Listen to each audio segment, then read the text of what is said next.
2025 मध्ये अत्यंत महत्वाच्या महिला चर्चेमध्ये होत्या, त्याच प्रकारे 2026 मध्ये सुद्धा काही महत्वाच्या महिला चर्चेमध्ये आहेत. त्यात लक्षात ठेवायचं मित्रांनो, पहिल्या महिला या संदर्भात आपल्या परीक्षेला प्रश्न विचारला जातो.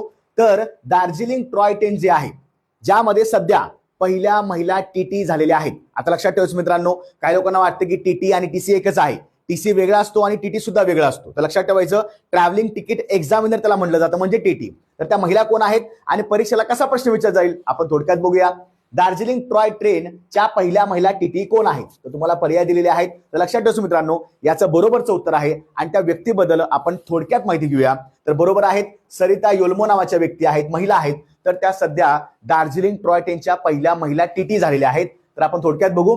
दार्जिलिंग टॉय ट्रेन 145 वर्षामध्ये पहिली महिला टीटी होण्यास त्यांनी मान पटकावलेला आहे. कोण आहेत त्या? सरिता योल्मो आहेत. लक्षात ठेवायचं मित्रांनो. रेल्वेचं नाव आहे दार्जिलिंग हिमालयन रेल्वे. या रेल्वेला सुद्धा युनेस्कोच्या जागतिक वारसा स्थळा सुद्धा दर्जा मिळालेला आहे. आणि त्या महिला अधिकाऱ्याचं नाव काय आहे? सरिता योल्मो, ज्या टीटी या पदावर नियुक्त झालेल्या आहेत. दिनांक 5 फेब्रुवारी 2026 पासून न्यू जलपैगुडी NJP ते दार्जिलिंग या दरम्यान त्यांनी तिकीट तपासणी केलेली आहे. रेल्वे विभाग ईशान्य सीमा रेल्वे. लक्षात ठेवायचं, दैनिक प्रवास वेळ किती आहे? सुमारे टोटल किती होतं?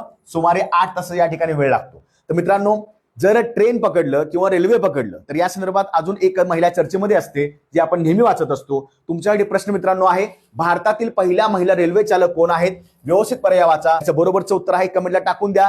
व्हिडिओ आवडला असल्यास नक्की लाईक करा, शेअर करा आणि याच प्रकारचे व्हिडिओ पाहायचे असतील तर सबस्क्राईब सुद्धा करून ठेवा. जय हिंद.